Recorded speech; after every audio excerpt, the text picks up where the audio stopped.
feels on me. Couldn't help but jeopardize us all, but I'll stand beside us still.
What's happening, beautiful people?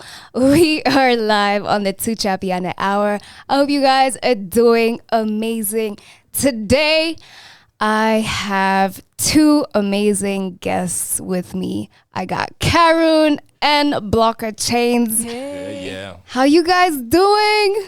Good. First of all, I just want to say thank you for coming through today. It's an honor to be able to interview you guys. Thanks for calling us up. Yeah. What are you guys grateful for today? Today, the warm weather. Yeah, I was going to say 100%. sunshine. Yo, I haven't worn shorts in a minute. Oh, yeah? Yeah. Good. Love it, love it.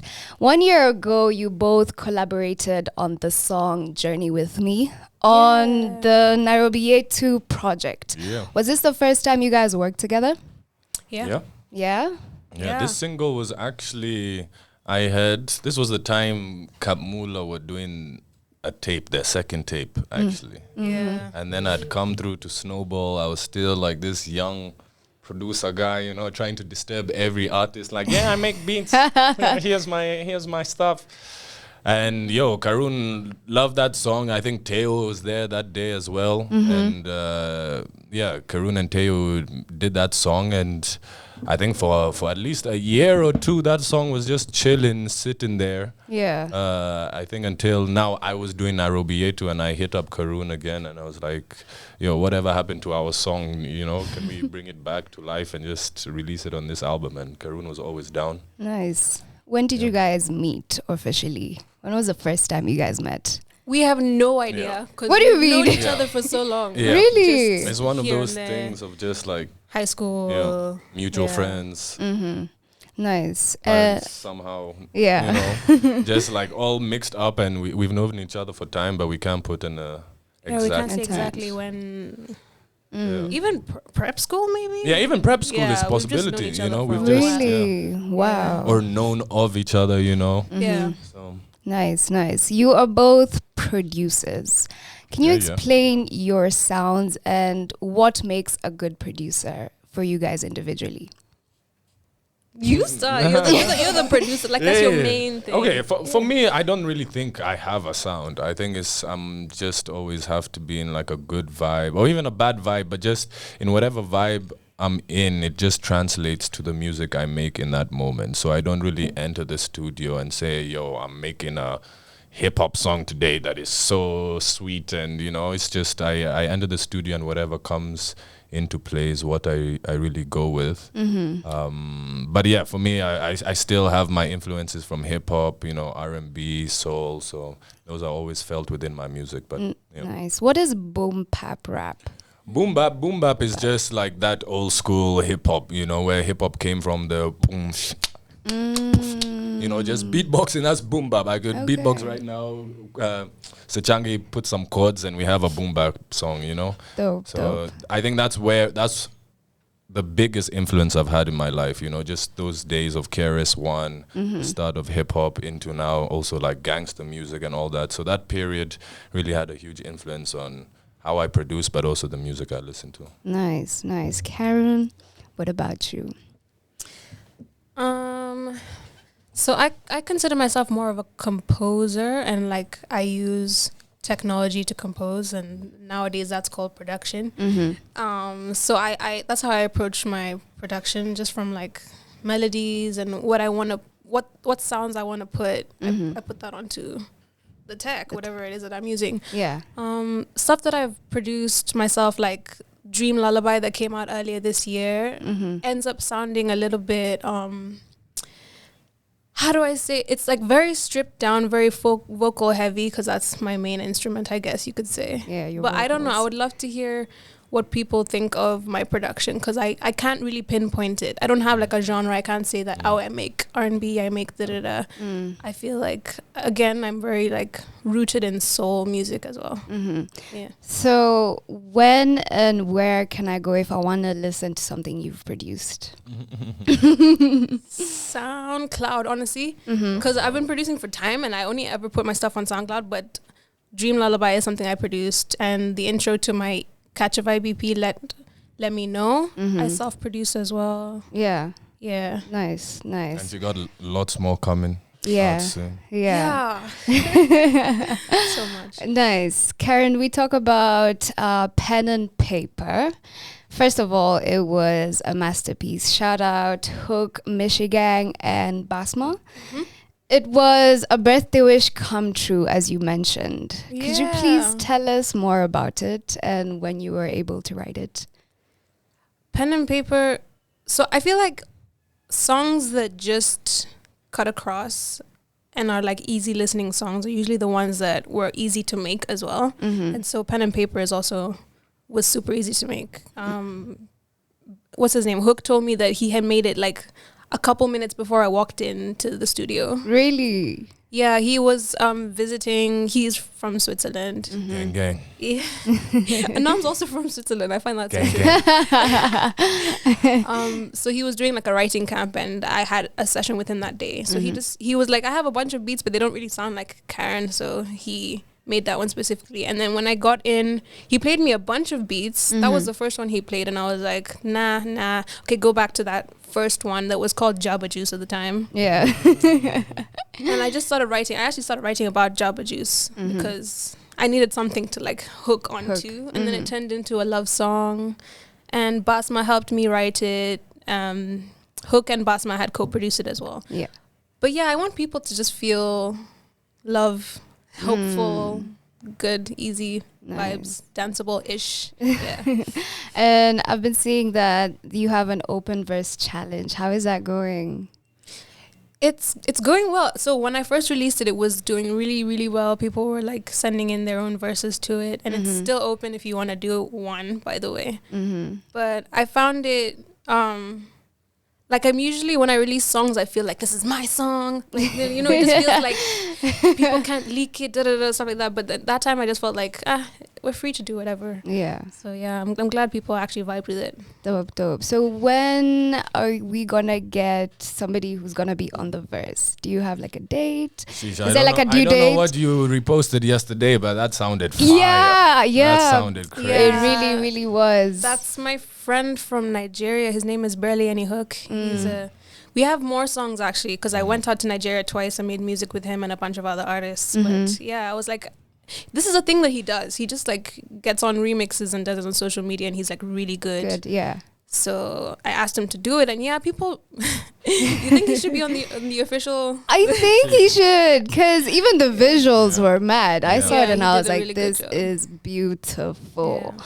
Blocka, you're dropping something on the 19th. Do you want to tell us about that? 19th, that's tomorrow, yeah? Yeah, that's tomorrow. So it's actually not me. It's one of my homies. So one of the guys that helps me shoot my music videos, Tuchapiane, they're part of a creative visual collective called One Sons creatives. So they've been doing this Charged Up series. It's basically like, you know, a grime daily or a type of freestyle show that they already did one season last year, and they started with the new season. And me and Ro happened to be the first acts on this new season. So it's out tomorrow, called Charged Up. Just some, you know, fun hip hop bars, freestyling type of, you know. Nice. So it's dropping tomorrow. It's what dropping time? tomorrow. Where? I could not tell you, but it's on YouTube. I don't know what time it's dropping, but it's YouTube. One Son's Creatives. You can check my Facebook, Instagram. I'll repost it and share it. And then us guys, we also have, so me and Ro are also dropping an album soon. Okay. We dropped 3 singles already so far this year, but we're about to drop a 4th one with a music video, which these guys also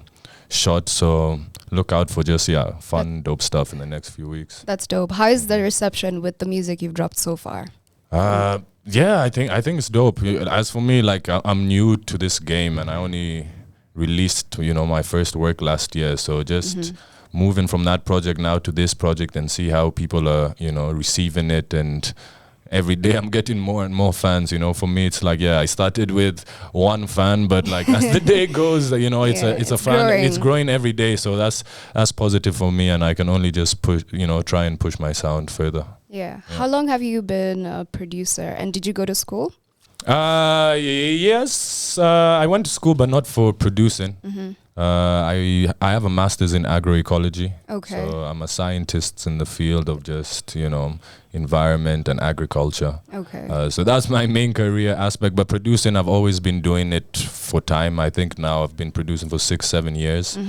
But I think in the beginning it was always more as like a way for me to like cope and therapy. Okay. I think I would be in school studying, doing all I had to do, and then once I was done with my work, you know, I would spark a doob and make some beats. And I think that's really what just got me calm, got me through studying, just, you know, enjoying myself, doing freestyle battles with the homies.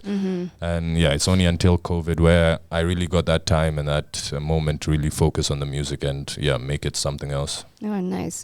Karun, I'd love to talk about Dream Lullaby. Wakariru. I hope I've said it right. Wakariru. And how your grandma was part of it. Could you please tell us about it and what inspired this?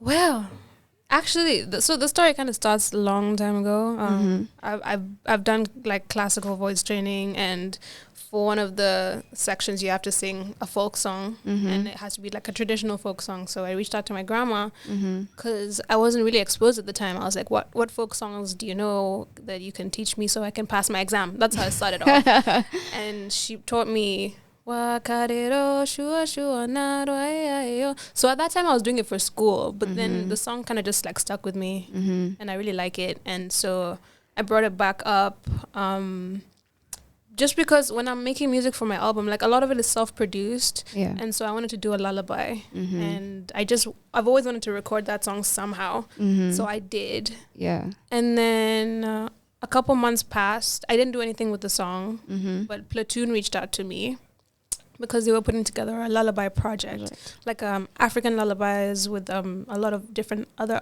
African artists. At the time, they didn't tell me who was on it, by the way. Really? So I submitted that song not really knowing what the vibe would be like. And so when the project actually did come out, that's when I found out, oh, wow. So Asa is on this project. Tenny is on this project. Iris Star is on this project. And it was like I listened to all the other ones. Everyone has their own specific vibe, but like I was surprised to see that like the end my song actually fit in the context of everything. Love it. And does Prince like it? He does kind of. Prince likes like Motorcycles. He likes motorcycles. He likes Spider-Man. So he listens to like amped up music. Last. Yeah. Oh, really? Yeah. How is he doing? He's good. Yeah. He's good. He's 5. Energy. Doing what 5-year-olds do. Does he love music? Yeah, he does. Yeah. When you're recording, is he like, Mommy, can I come and like sing with you? Literally, he's slowly actually writing his own song. Because Really? he's like, Mom, you're going to take me to the studio and we're going to record this song. What? Because every time he sees me on stage, he's like, Mom, that's going to be me. Yeah. he's like upset that I don't bring him to everything. Oh. Yeah. Would have loved to have him here. I love your fashion style. How would you describe it? Comfort. Comfort? Yeah, honestly. Edgy. I love, I don't know. It's, Yeah, people like to say I'm edgy, but Yeah. I really just like to do what's comfortable. like even my hair right now, this is like the least work, and I love my hair when it's in its natural state. Yeah. So again, comfort and just doing me. I love how it's free form. There's a Yeah. picture you took, and I swear to God, you look like Lauryn Hill. I don't know. There's a picture. I was like, Yeah. wait, what? She like it was Yeah. amazing. Someone actually sent me a side by side, and I was like, "Whoa, wait," because it wasn't like intentional, but that was Yeah. trippy. Yeah, I love how your music is soulful. It's honest. It's meditative. How has it been on your journey to finding your sound? wow, well, wow. I think it's been a long journey, so I don't know how to like start talking about it, but like when the group disbanded and I started making my own music, like when I released my album in 2014, I was making music that was kind of jazzy, like a lot of live instruments and like, I don't know how to explain it, but yes, jazzy. And Yeah. that felt so right for me at that time. But after that, I experimented a lot. Like I released the collaborative EP with EA Wave, and we did just very experimental music. Yeah. I went away to the States. I did even more experimental stuff with like Cosmic Homies. I've just been trying to stretch myself Yourself. and get out of the box that I was put in. And now I feel like I've come almost full circle, because I feel like I'm back in the pop area, but I'm more, it's like I came in from the other side. It's like I'm a bit more leaning into like feminine sounds, and it feels like a lot more me. Yeah. So that's where I'm at now, but who Nice. says that it can't change? Nice. And I think you have more control. I think it's like you can see it and feel it from the music you're also making now compared Yeah. to like the Kamula. Kamula, Yeah. yeah. I was scared shit. It's like you The can whole curse. time You can curse. I Yeah. was a kid. I was a teenager, and exactly. everybody around me was older or a guy. So a lot of the time I was very intimidated. So Yeah. even in the studio, like if I'm gonna write a song or if I'm gonna record, it would be like super fast. But that's because I didn't want a lot of attention on me. Yeah. But now it's like, I don't know, I've grown into myself. Yourself. What about you, Blocker? Finding your sound. How has that been for you? Yeah, for me, I like collabing. I like playing around with new sounds. I think, I still have my essence of who Blocka Beats is. When people talk Blocka Beats, they still have, that's hip hop, that's, Kenyan music. And I think I still have those bases, those essentials. But for me, when it comes to music, I can do anything. And I think that's also with this new track with Karun. It's like, I'm bringing, really showed I'm a that. piano, and I'm piano. It's like, this is, I don't listen to a lot of, To a I'm lot a of piano, piano. I wouldn't say I'm the biggest producer in this, but it's just something I thought I could tackle and just give my own, So when you guys are looking for people to collaborate with, what do you guys look for? I don't look for collaborations. Yeah. They usually just happen.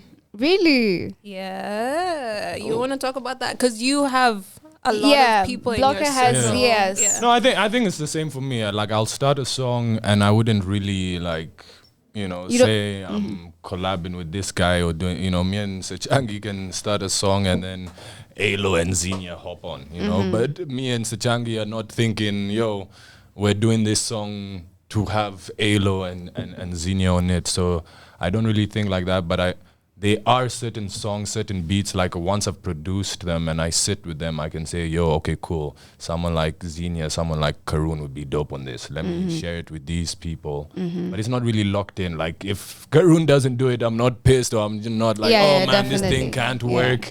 Yeah. Where do I go now? It's just I have a few artists that I think would be dope on this, and that's how I go about it. And whether that collab happens or not, I just keep it authentic and natural on how these collabs Happen. will, Yeah. Karen, also you? Or just Yeah. like flows? I mean, I'm a very solo creative, so when I do end up in spaces with other artists, it's always like a breath of fresh air. But they just have to happen. I can't plan it. Yeah. I've tried to plan it, and it just never. Sometimes the surprise is always better than what you planned. Yeah. I like that. We've been seeing a lot of you and you've been performing and I'm loving it. How has that been for I'm so you? grateful. Yeah. It's been cool to well, performing in Nairobi is very specific.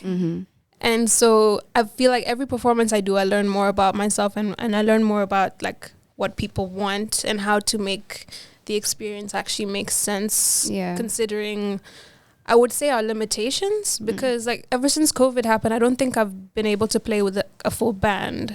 So I've had to kind of figure out how to still make this musical with like playback or with just a guitarist, or it's just like just to have fun with the fans. Yeah, that's dope. What performance have you done so far that you love and you're like, I would do that again for sure?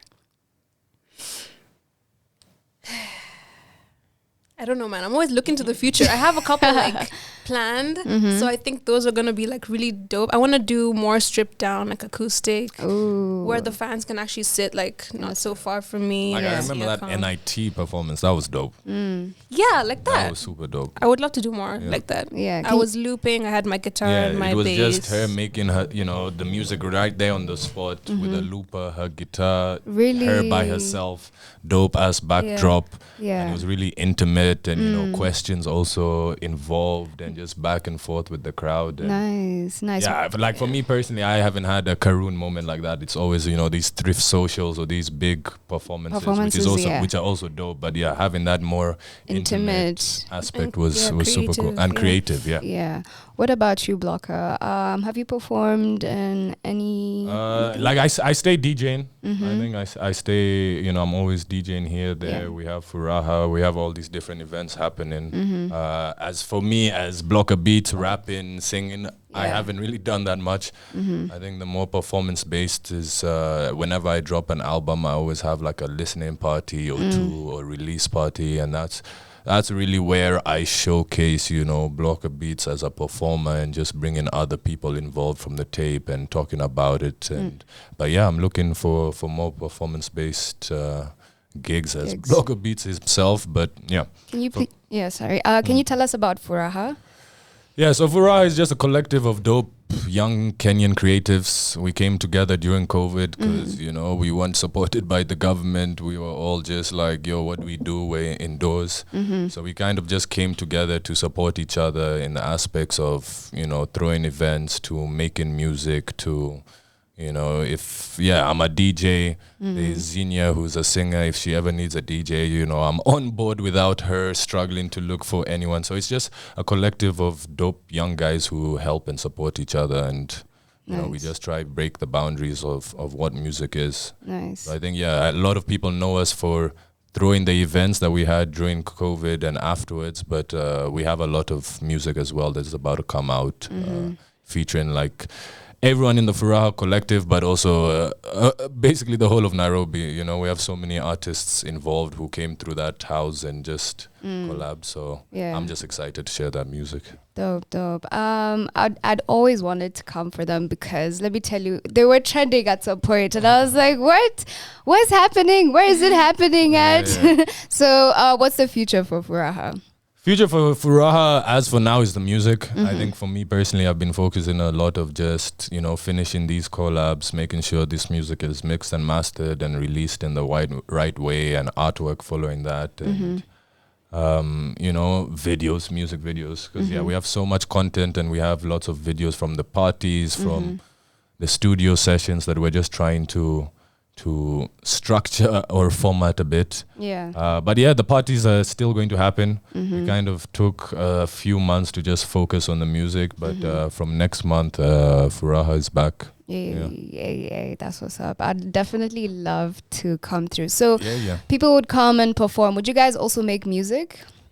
Yeah, we'll make music, but it was also more of a natural thing. Like, it was also a space for creatives to just come through during that COVID time. So, we had parties where guys like Chris Kaiga came through, Benzema, Ben Vic, to Asam Garvey, like whoever it is. And for me as a DJ, I strictly play Kenyan music. Yeah. So during those parties when I would play all these guys, they would also have that feeling to to come up and also perform, you know, their tracks and to show the fans that were there. So it was really just an exchange of ideas, being creative, still partying and enjoying yourself during such a like crazy moment in time. But for me, I think what was special, it was also like a place for guys to network, you know, whether you were in video, film, music, You're in the creative yeah, scene. if you're in the creative scene and you were there, you'd meet Sonia and say, what, you're on radio 254? Okay, cool, let me come and to your radio and we can talk about this. So it was also just for me to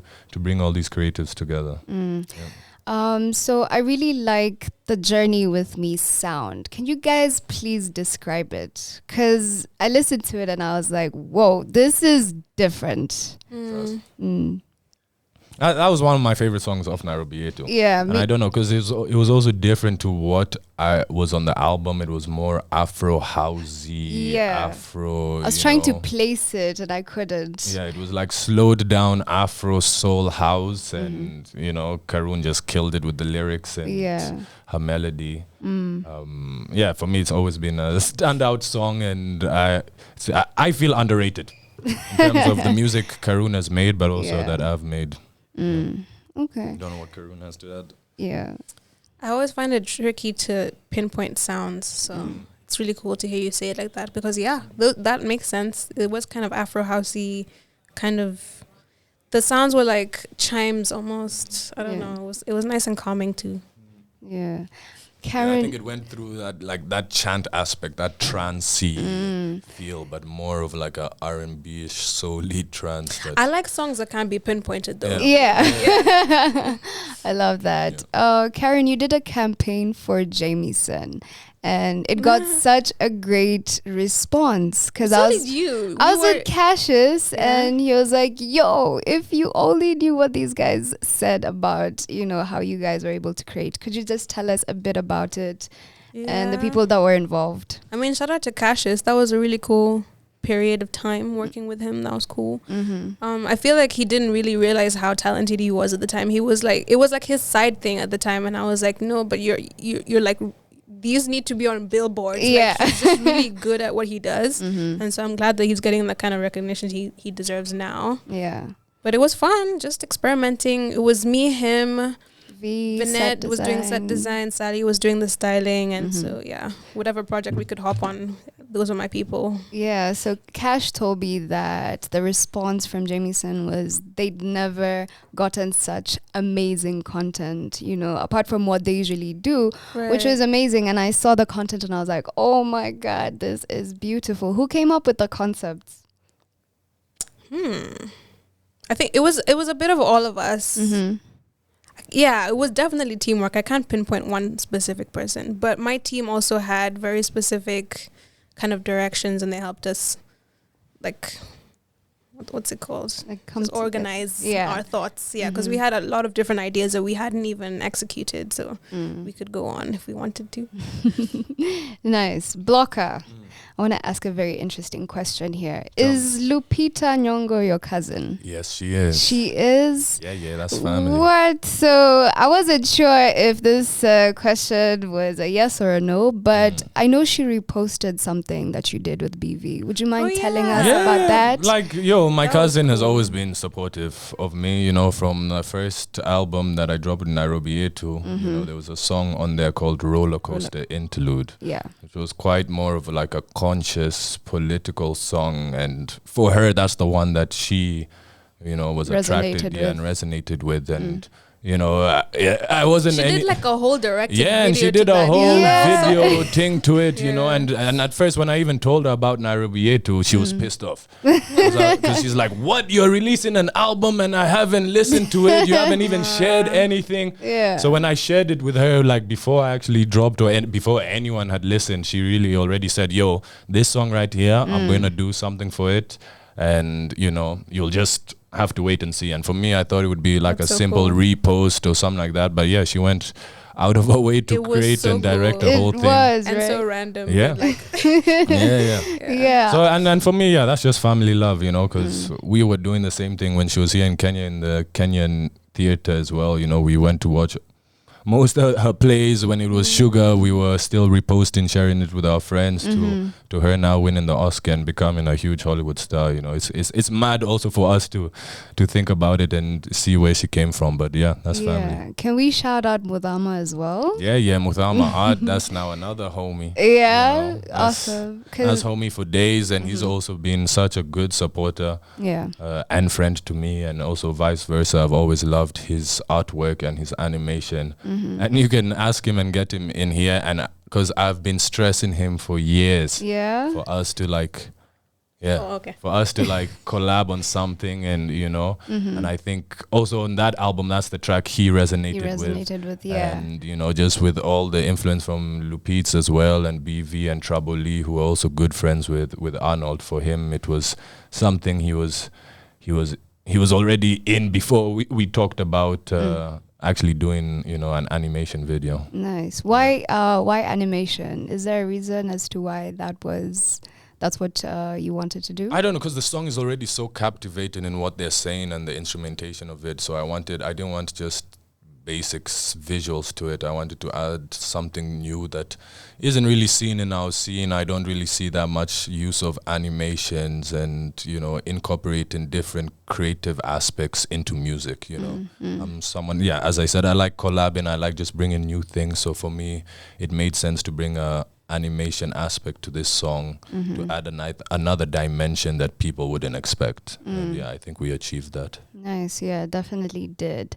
Can we now talk about Lie to Me? Yeah.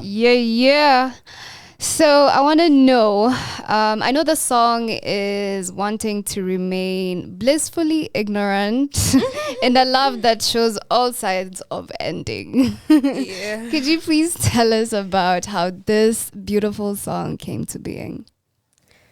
Can I ask you first how you felt? Have you heard it? Yeah, of course. How did you feel the first time you heard it? So I wanted to know why the I'm a piano direction, and it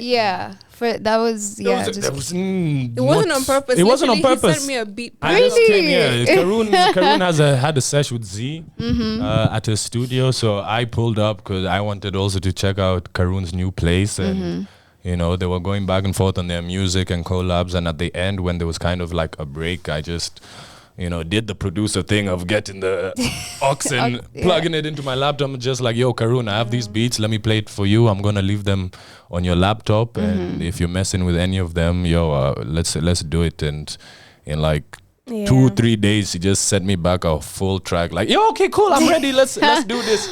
I'm like, yeah, Karun's the man. When was this? When was this? Like a month ago. This is like a month ago. I'm telling you, it was quick. This is really one of the fast, quickest songs I've ever done in terms of making the beat to an artist recording, to us mixing and mastering, to uploading it, to now the process could usually take so long. But So Karun, you wrote the song in a night or a day? Literally. No, I thought I was done with the day when I was recording with Z. Like usually when you've had a session, kind of like your creative juices are done and you kind of want to move on to do something else. But I just was listening to the songs that he left on my laptop, and that one just hit me. I was like, you know what, before I go home, let me just like write down what I have in my head and let me record something. And I was like, whoa, I basically finished the song before the night had ended.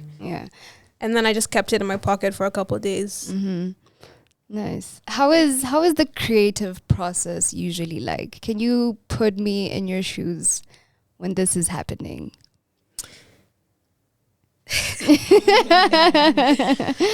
feel like explaining creative processes is like trying to explain a dream. Does that make sense? Like you'll never really fully like feel the dream. But it was, I don't know, the best songs I feel like just come from somewhere else. You can't fake it, you can't force it. It just comes out of you. That's all I can say, honestly. And I think for me it's also just driven by the emotion I'm feeling in that time, or the vibe of a place. You know, if I go to Coast, there's just a certain vibe I get and a certain inspiration that I can make a track, you know, to like, if I'm now going through a heartbreak, or I'm, you know, completely in love, if I now make a R&B song, I also think that influences it, but I don't think I have that control or that consciousness of like, this is how I'm going to be creative, you know. Okay. Why a single and not a project? I'm ready. I'm ready. Karun. You just let me know. I've been trying to put a project together for the longest time, and I have a bunch of songs, but it doesn't with pen and paper and with Lie to Me and with the next song I'm releasing next month. They were just easy. They felt right, and so they're coming out now. Yeah. But like with an album, I feel like you have to put a bit more thought into it. Mm. And for me, I can overthink it. And if you overthink something, it just loses the shine. So I'm taking my time with that one. Okay. Yeah, personally. Nice. Are we gonna get visuals for the song? You'll just have to wait and see. Well, something else I think we could announce now. So as Karun had her pen and paper, she had more The of challenge? the challenge for artists. I think this time we want to do a challenge show for producers. Yeah. Oh, So I think later on today or tomorrow, we're just going to release a folder with, all the sounds of the production and all the vocals from Karun's Karun's vocals. Stems. The Producers stems. are always asking, where are the stems? So we're going to make that all available, and we want producers now to come and challenge and make their own Amapiano remix of this song, or even change it into something more, R&B or hip hop. And we're just asking to use some sounds from what I used and Karun's vocals. So it's interesting to see now what What other it could guys- be, what more yeah. it could be. Yeah. So with the challenges with the challenge that you posted, what have you seen and what have you loved most about it? With the pen and paper challenge, a lot of people have been putting their own languages on the song. Like some languages I've never heard before, and that's just been like so eye-opening and like amazing. Yeah. And so I've been discovering new artists as well, and just like cool people. Yeah. Nice. I love it because you're also giving people a chance to just come out here and be confident, in their singing and in themselves and, with their music. It's amazing. I know you both are into natural and organic living. Can you please tell us why? Oh yeah, I guess we are. Yeah, you are. You both are. Yeah. Yeah. Tell us about your journey on this. And how it started and why organic and natural. I don't know. I guess for me, it has to come with my parents. I think that's where I got it from, just growing up. Because, growing up, my mom would still bring shea butter. Would never drink, these concentrated juices. It was always fresh juices. So I think my upbringing made me more of a person who's within that aspect of having more natural stuff. But I think also by growing up, I also made that conscious decision to now go and study agroecology, and agroecology is looking at agriculture from an environmental perspective and not relying with chemicals and fertilizers and using more ecosystem-based services and just things that are more symbiotic.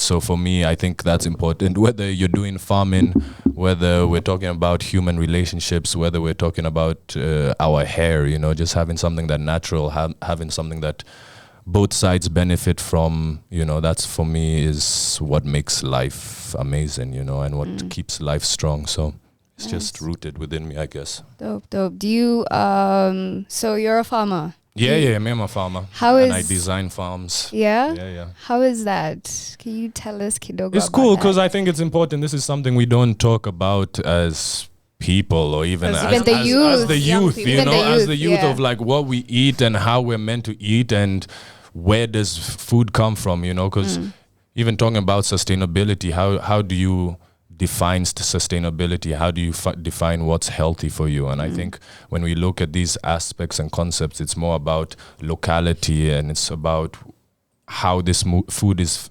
made from farm to plate. And for me, that's really important. And I try just push and drive that as me as a person so I can influence and just, teach other people who might not be there or, are missing any sort of information about it. Yeah. Nice. Karun?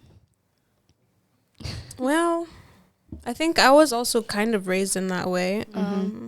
My mom, she never let me, first of all, like perm my hair, for example. Yeah, Things same. like that just Nice. make you kind of think about these things when you grow up, like chemicals and what they do to your body and your skin. Yeah. So, but then like now when I was a teenager, I think I kind of took it a step further, especially with like the whole woke movement at that time. I was like doing hella research on like, oh my God, I can't, like some lotions have like chemicals in them, and then it goes into your body and then it becomes you. Yeah. So, you know, just like thinking deeply in that way. And now having a son, I'm just like very aware. And I feel the best when I'm all natural, especially when I eat all natural foods, when I just let myself be. Yeah. Who my body wants to be.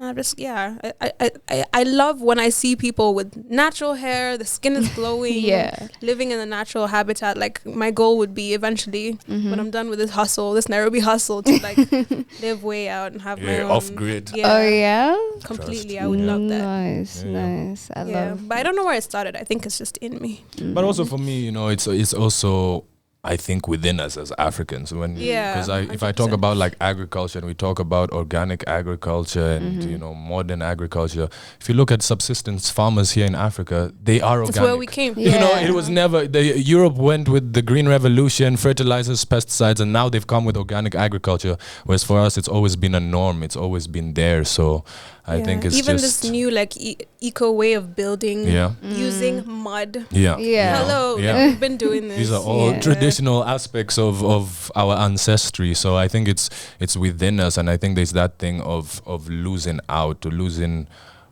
our history, losing where we really came from. And it's not that this is new. We're just we are relearning, or we are taking back what was ours and just being more, you know, confident and African with it. I think you guys should definitely do a song on that, you know, have something. Yeah, that would be pretty interesting. I can see Blocka, you are wearing a Blocka Beats Nairobi 2 hoodie. Can you please tell us about that? I really like the print. Yeah, this is just, you know, again for me entering this scene as, you know, not a musician or not an artist. I never really thought of myself as that. You know, now I do. So whenever I came in saying, yo, I'm coming out with Nairobi 2, I always had a business mind of like, yes, it's not only about the music, but I also have to make a living off this. So making the merchandise is just something I knew I could make some cash from and hustle from. But as me as a personality as well, I also like fashion. I also like making my own clothes. I make my own kikois, you know, shirts, stuff like this. So it only made sense for me if I was dropping music, I drop something along with it. So for you, you are starting out in music, and Karun, you've been doing this for a minute. I'd want to know how it's been for you starting, and for Karun, what your future plans are. If that's good, if that's okay. For me, for starting, it's been fun. I think this is end of the day for me. I don't really do this for, you know, the numbers or the money. Like, if I sell merch, I make some money. That's cool. For me, this is more a passion. As I said, the music is something that helped me, like therapy. So it's really a way for me to put it out to people and give a chance to help other people, and, you know, be a way of inspiration and supply that passion I have for this music to someone else who can listen to my music and also now achieve their own dreams. I think that's why I do it, and that's why I'm here. And as a starting within this business, that's all I hope to achieve. Nice. Karun.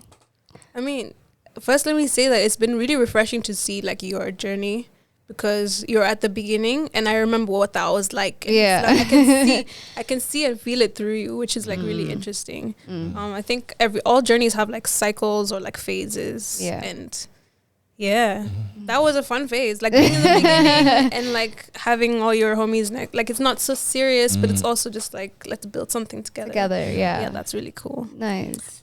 For me, I am definitely at the part where this has to make financial sense. So it's a business now, and with my son and everything, finding the balance between like what I really like, what I really want for myself, and what pushes the boundary, because I've been doing this for so long, it can get monotonous, and I also want to like enter new markets and just like take it to the next level. So this past year, since releasing Catch a Vibe, has been like really pushing, but I think all my efforts are kind of like beneath the surface. And so I'm kind of just waiting to see when that when it like makes sense.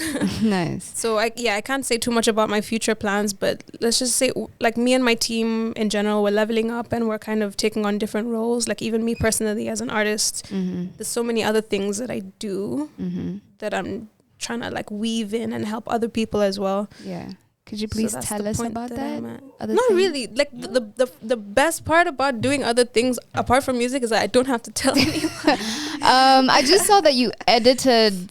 Was it like a picture? So I know you kind of edited. Yes. Okay. So I'm like, dude, I am such a badass on Adobe these days. Hey. Like, I'm having fun. Like I'm an artist first. In school, music I would get C's. Yeah. Art I would get A stars. Oh, so I kind of incorporate that somehow. Like illustration, photo editing, photo taking, video editing, website design, like just a lot of things here and there. But like I said, it's fun when it's incognito.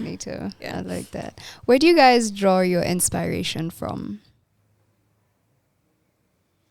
Thought. I don't know. Like I really don't know. Like I can say, you know, I was inspired by these artists and these moments in times, but I don't know. I think for me, it's just, you know, making music. Every day is different. Yeah, it's different. You get inspirations from so many things. I might get inspiration from this interview. You know, I might go back home and then say, "Yo, Sonia was asking me all these dope questions, or even about the natural." Yeah. And then, ding, ding, you know, I make a whole other new song. So I think, inspiration can come from nowhere. It's just how you tap that inspiration and what you make out of it that is important. That's true. That's true. For somebody who is listening in, what advice would you want to give? If somebody's starting out, you know, what advice would you want to give the young artists out there? Be smart. Think of the long game.